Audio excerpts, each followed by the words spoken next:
Eu quero te convidar para o Evangelho de Lucas, capítulo 15.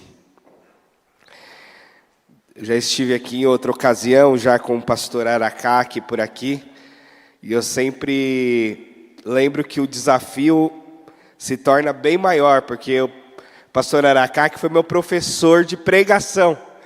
Então você imagina, né, como me dá um certo medo de estar diante do professor. Tanto que eu o chamo muito mais de professor do que de pastor o tempo todo.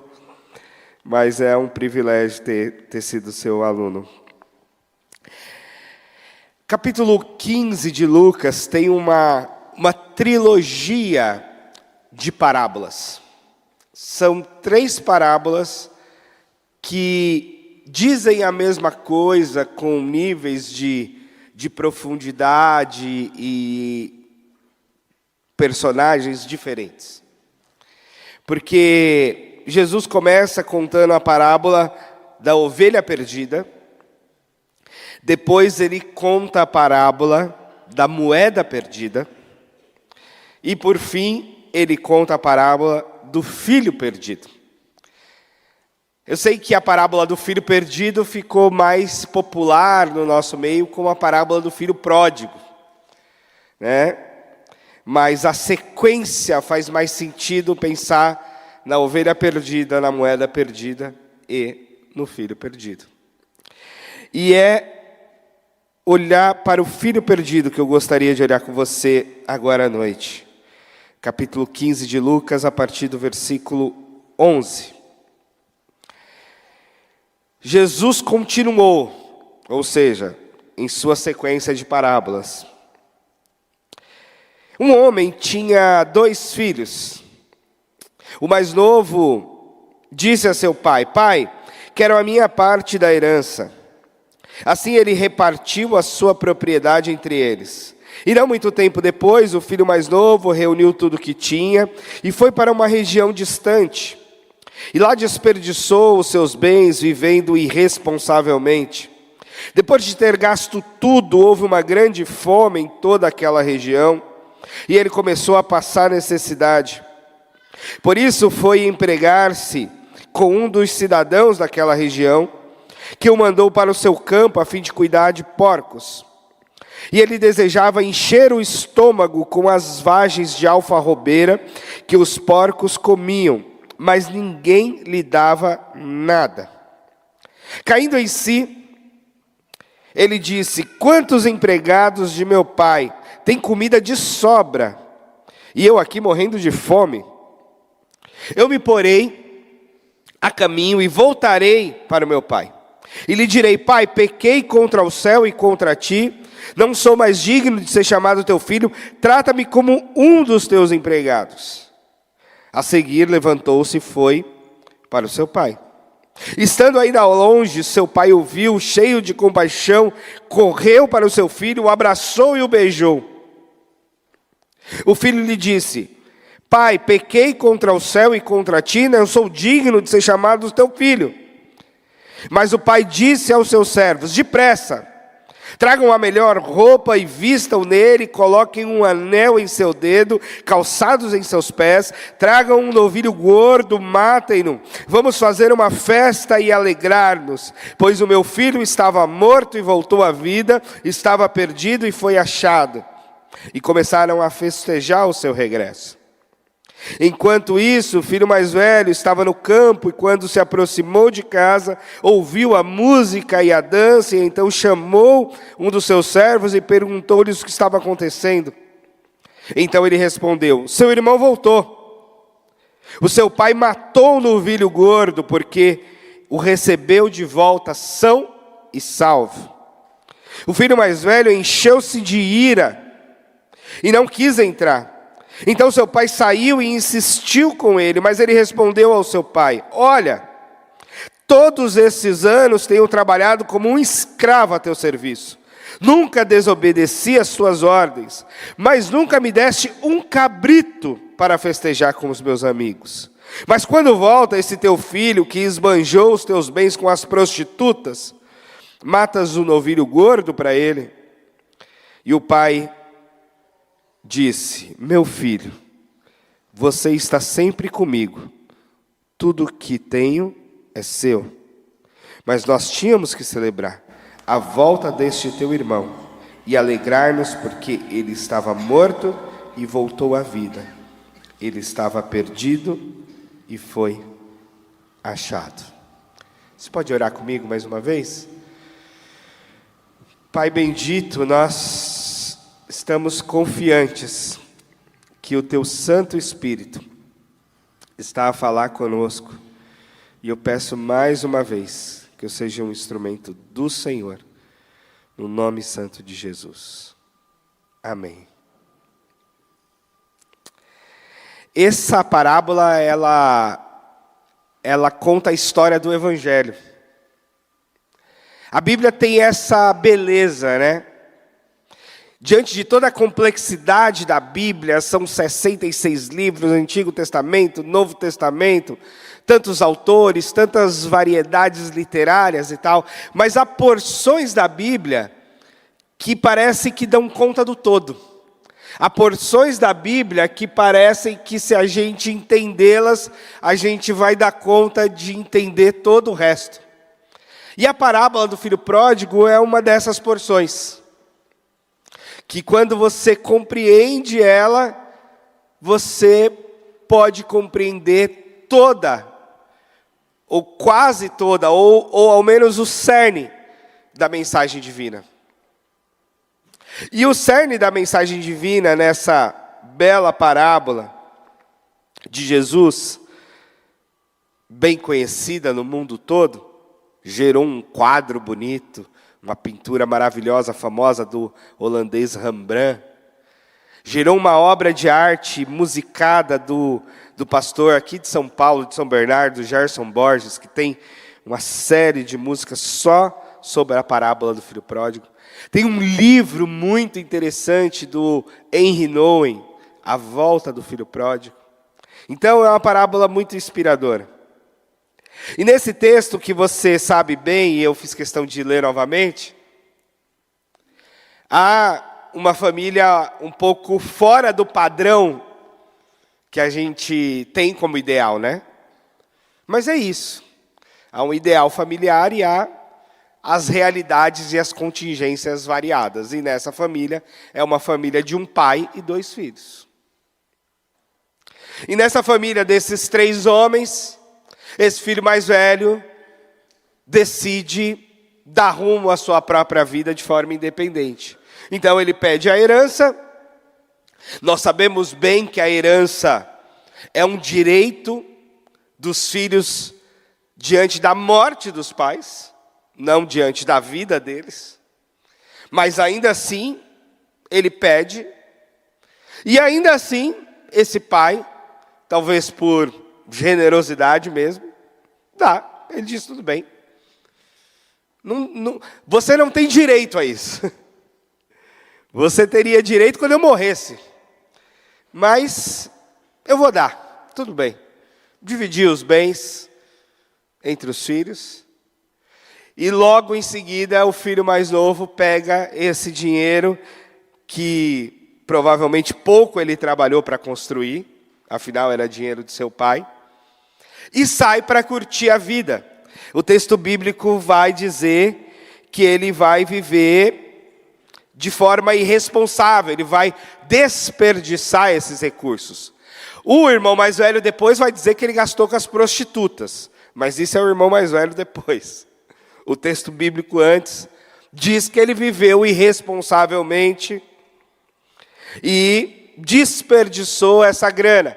Provavelmente juntou amigos, provavelmente fez festa, provavelmente houve bebedeiras, e talvez houvessem prostitutas também, quem sabe. Curtiu adoidado, mas o dinheiro acabou.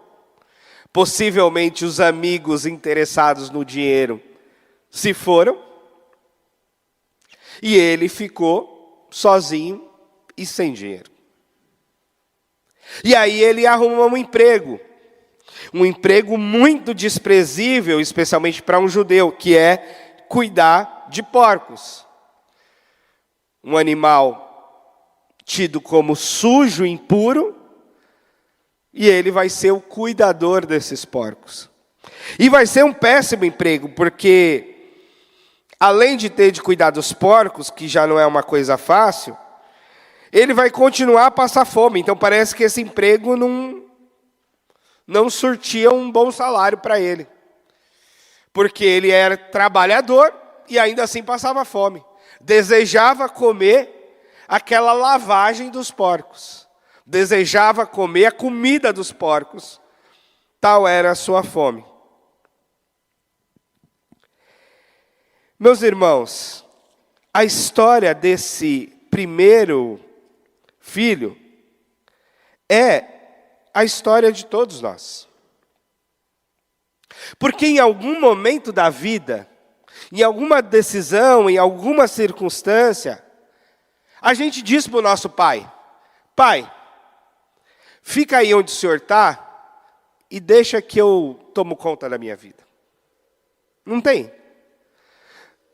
Eu já estive diante de aconselhamento, que a pessoa vem e fala, e aí a gente pergunta: olha, mas a palavra de Deus diz que você deveria agir, então, dessa forma. Aí a pessoa diz assim: não, pastor, mas eu não quero saber o que a palavra de Deus diz. Eu só vim te avisar o que eu já decidi. Ah, então tá bom. Nem precisava se dar o trabalho. Podia mandar um WhatsApp só. Né? Porque em algumas vezes, em algumas circunstâncias, as pessoas fazem isso. Em algumas vezes, em algumas circunstâncias, a gente faz isso. A gente sabe, em muitos casos, qual é a vontade de Deus.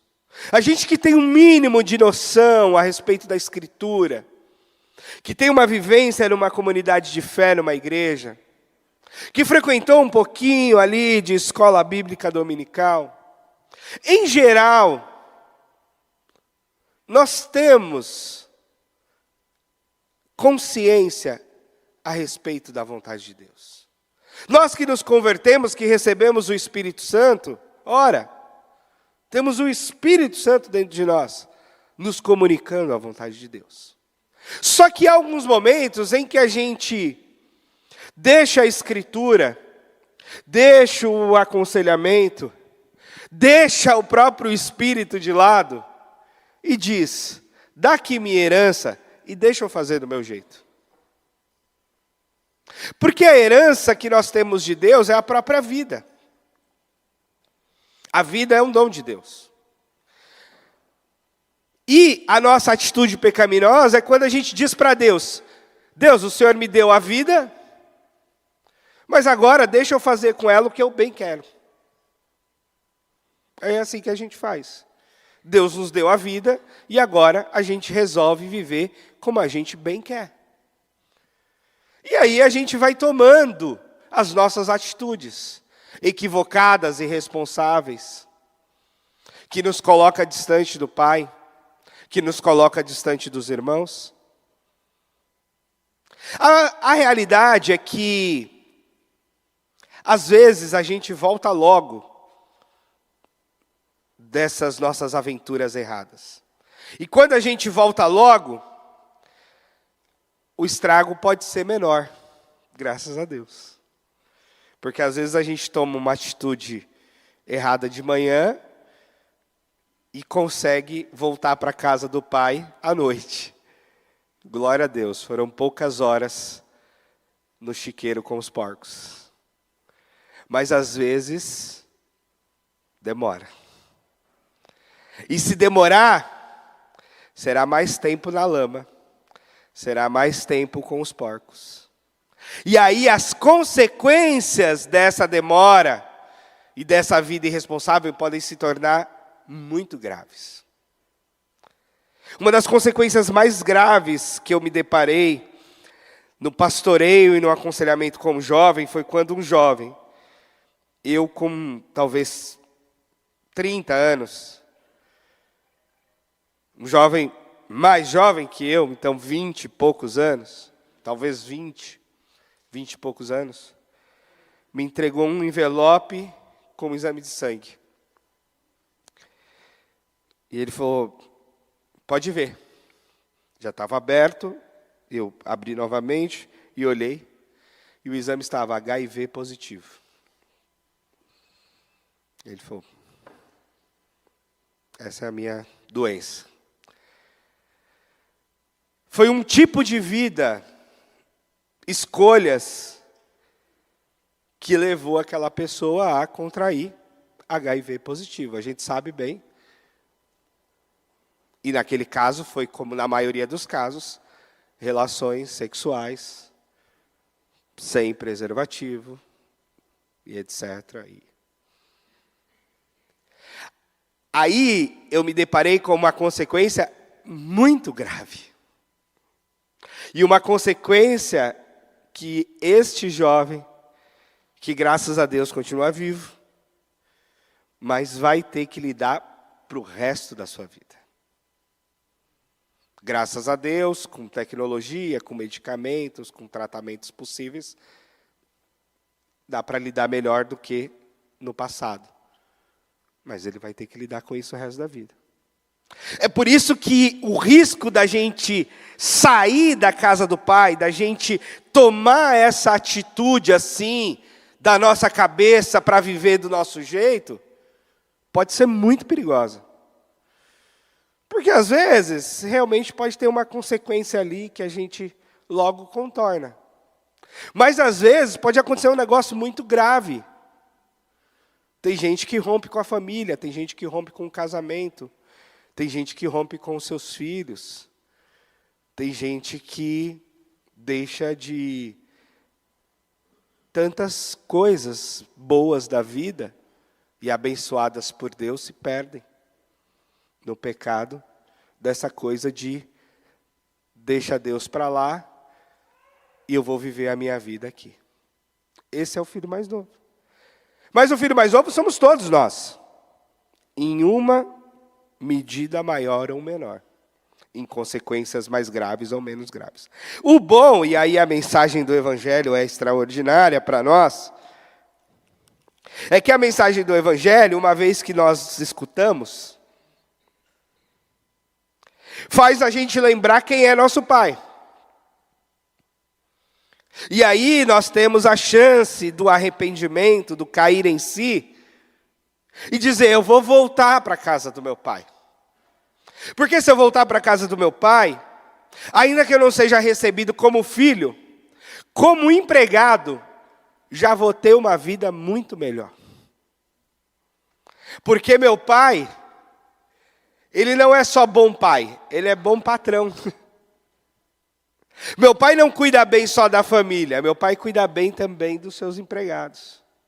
Então, se eu voltar e não ser recebido como filho, ser recebido como empregado, eu ainda vou ser bem recebido. Porque esse é o caráter do pai. Um caráter de justiça, um caráter de amor, um caráter de respeito, um caráter de quem cuida, de quem trata bem. Então, ele tinha essa lembrança. E aí, por isso, igreja, a importância de diante da rebeldia da juventude, diante das atitudes equivocadas nossas ou dos nossos irmãos,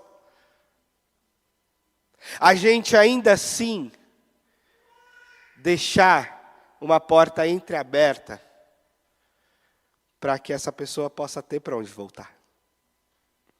Porque há muitas vezes que a gente olha e vai dizer assim, você vai quebrar a cara.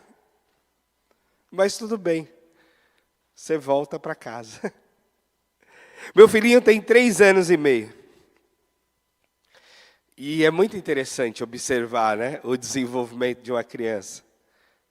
E é muito interessante a gente observar o jeito que ele está correndo meio destrambelhado, que vai cair. Certeza que vai cair. E vai chorar, certeza que vai chorar. Mas às vezes é isso mesmo, a gente deixa cair, deixa chorar, e depois a gente abraça, cuida. Porque ele vai tomando os tombos, e a ideia é que ele vá aprendendo com esses tombos e caia cada vez menos.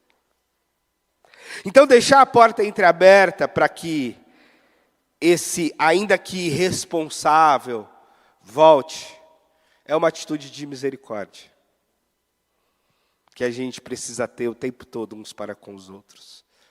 Dar outras oportunidades, deixar aberto o caminho para novas oportunidades. A gente precisa disso, o outro precisa disso. Nós temos os nossos rompantes rebeldes, e precisamos ter para onde voltar. E que bom é ter para onde voltar. E ele tinha, então ele volta.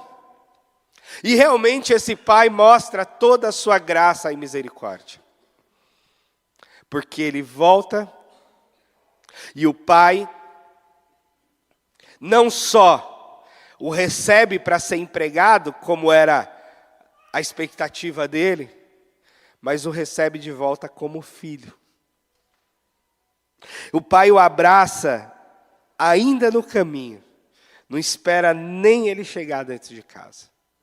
O pai o recebe lá na porta, lá fora, porque estava ansioso, na expectativa da volta do filho.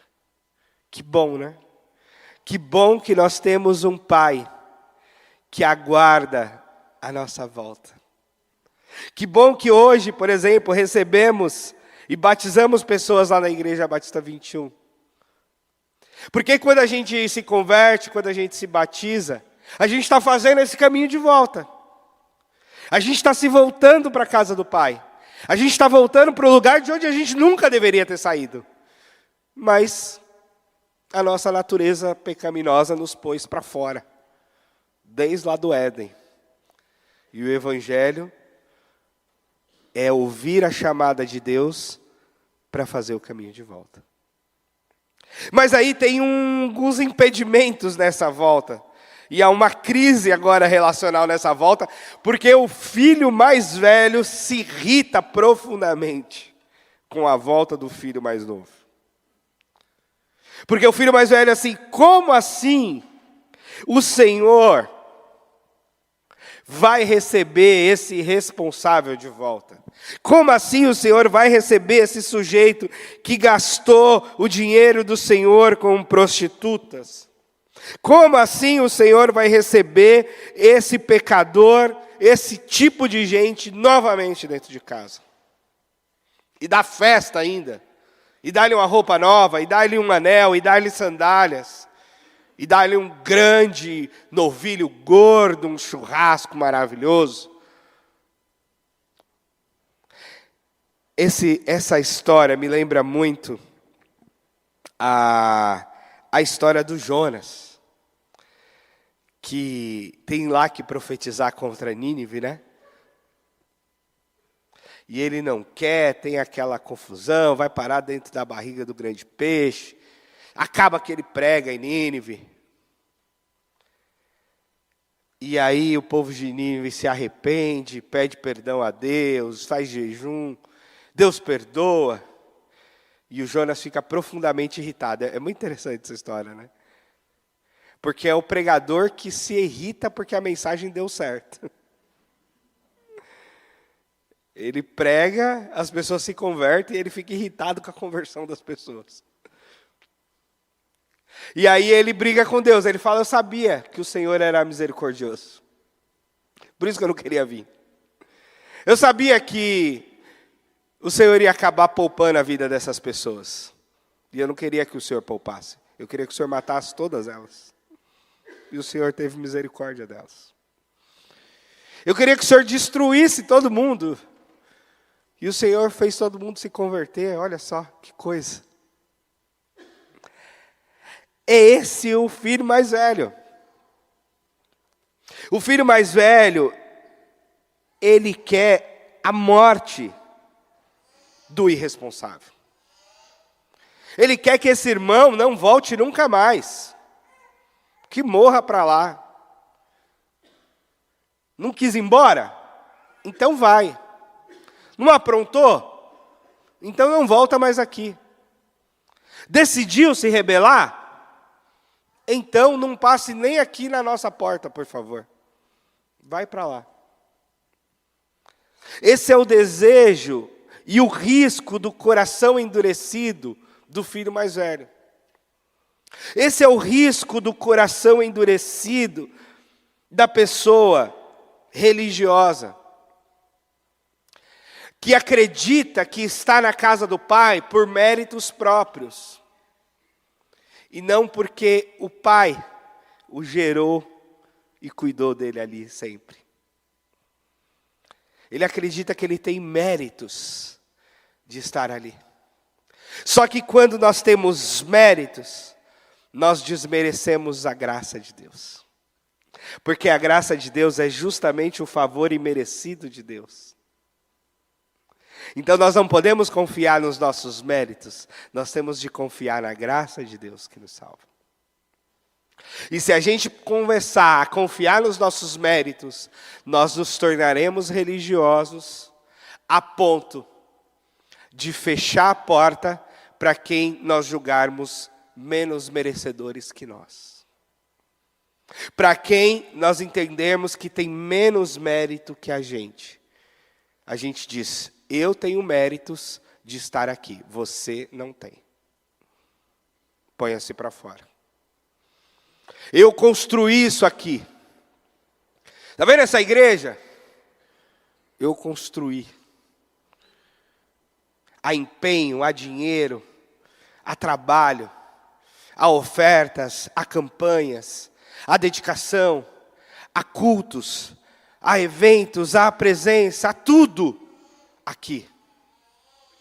E agora você chega de lá, que gastou tudo com prostitutas, e agora vai ser parte de tudo isso aqui? É isso aí. É isso mesmo. Porque este é o Evangelho. O Evangelho não é sobre mérito, é sobre graça de Deus. Não é sobre o merecimento do filho mais velho ou do filho mais novo. É sobre a graça que o Pai dá ao filho mais velho e ao filho mais novo. E é isso que Jesus o tempo todo quis ensinar, e foi isso que foi tão difícil aos religiosos entender. Porque os religiosos buscavam e alegavam os seus méritos. O seu dízimo do coentro, da salsinha, o seu jeito cuidadoso de guardar os sábados, a sua liturgia no grande templo em Jerusalém, o seu seguimento da lei mosaica, da Torá e dos outros escritos importantes. E Jesus fala para eles, olha, tenho de dizer a vocês, as prostitutas e os ladrões estão entrando no reino primeiro que vocês. Porque eles estão fazendo o caminho de volta para a casa do Pai e estão sendo recebidos pelo Pai. E vocês estão se pondo fora da festa. Vocês estão se pondo fora da casa do Pai. Enquanto que esses pecadores estão se achegando ao Pai. Porque eles estão se vendo pecadores. E eles estão chegando para a casa do Pai e o Pai está abraçando elas. E você, confiado em seus méritos, está se pondo para fora da casa do Pai. A rebeldia do mais novo era a sua irresponsabilidade que o levou para fora da casa do Pai, o seu pecado. Mas a rebeldia do mais velho era se revoltar com a graça que o Pai manifestava. Era se revoltar com o amor do Pai. O Senhor não pode amar tanto assim. O Senhor não pode receber tantos pecadores assim. O Senhor não poderia ter ido jantar na casa do Zaqueu. O Senhor não poderia ter conversado com aquela mulher no poço lá de Samaria. O Senhor não deveria ter curado no sábado. O Senhor não deveria andar com mulheres de reputação questionável. o Senhor não deveria estar fazendo essas coisas. Mas Jesus fez. E para muita gente foi difícil entender o que Jesus fez. Porque talvez seja difícil a gente entender esse amor tão grande desse Pai.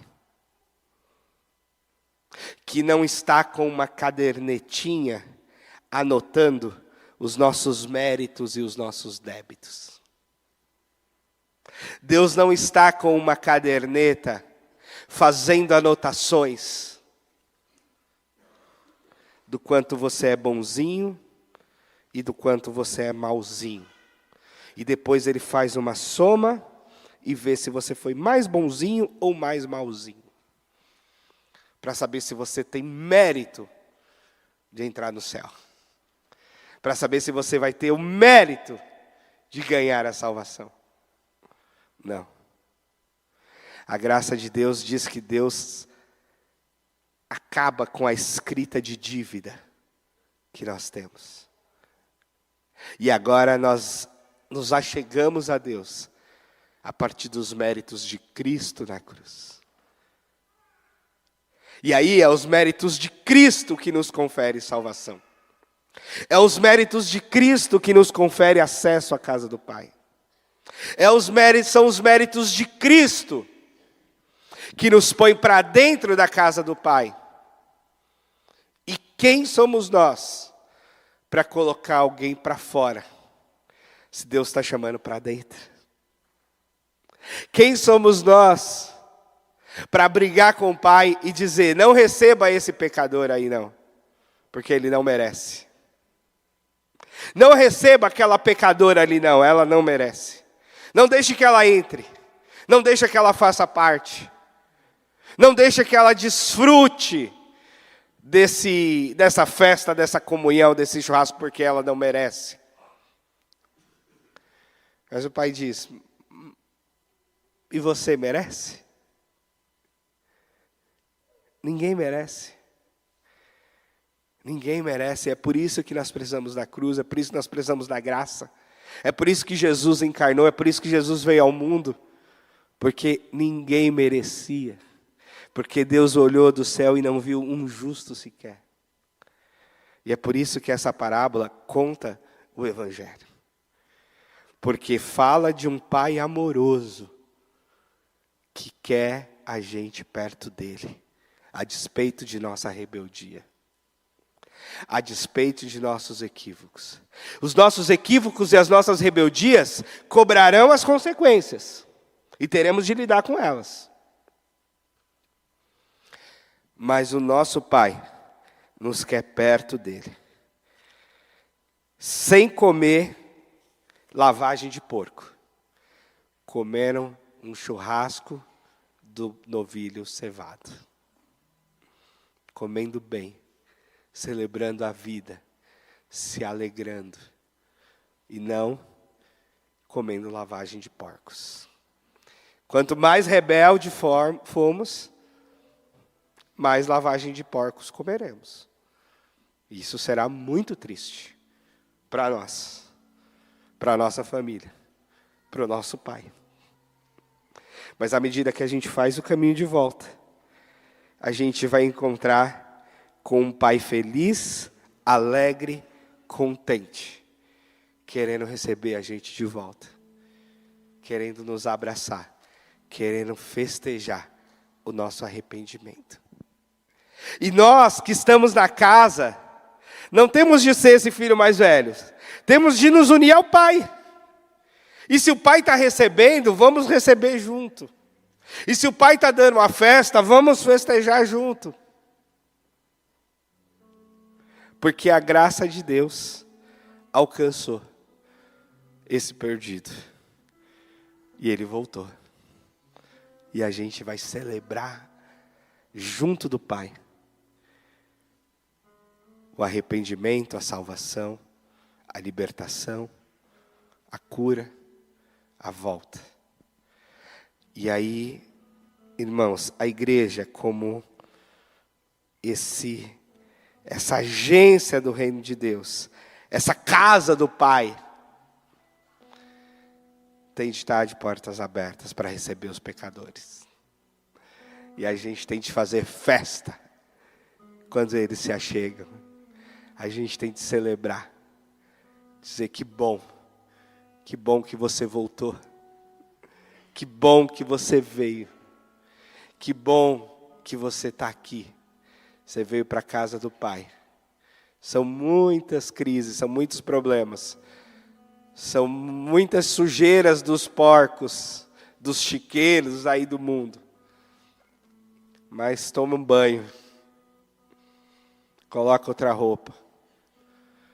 E vamos festejar. Esse arrependimento, essa volta para a casa do Pai. Então, a minha oração final não é para a gente ser como o filho mais novo, nem como o filho mais velho. A minha oração por você e por mim mesmo é para a gente ser como o Pai. Que o Senhor nos dê um coração igual ao dele. Que abraça, que recebe, que se compadece, que ama, que faz as pazes, que se reconcilia. É um coração igual ao Pai que a gente precisa ter. A igreja, cada um de nós, precisa ser e precisa ter o coração do Pai em nós. Você pode ficar de pé?